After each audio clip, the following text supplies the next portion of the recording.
മുസ്ലിം ലീഗിൻ വാക്കുകളൊന്നും പാഴ്വാക്കായി കരുതേണ്ട. ഉറ്റവരെയും കൊണ്ടത് പോയൊരു കാലം മനസ്സിൽ മായില്ല. വയനാടിൻ കണ്ണീരതു മായ്ക്കാൻ സ്വാന്തനമേകും സേവകരാ. തലചായ്ക്കാനായി ആശ്രയമേറെ തന്നിടുവാനായി വന്നവരാ. തണലായും തുണയായും ലീഗും അണഞ്ഞല്ലോ.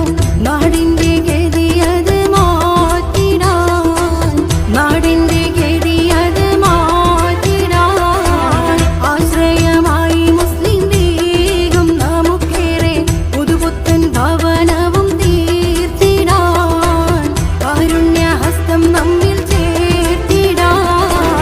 പച്ച പുതച്ചു നിന്ന ചൂരൽ മലയിതാ മായാത്തോരോർമ്മയായി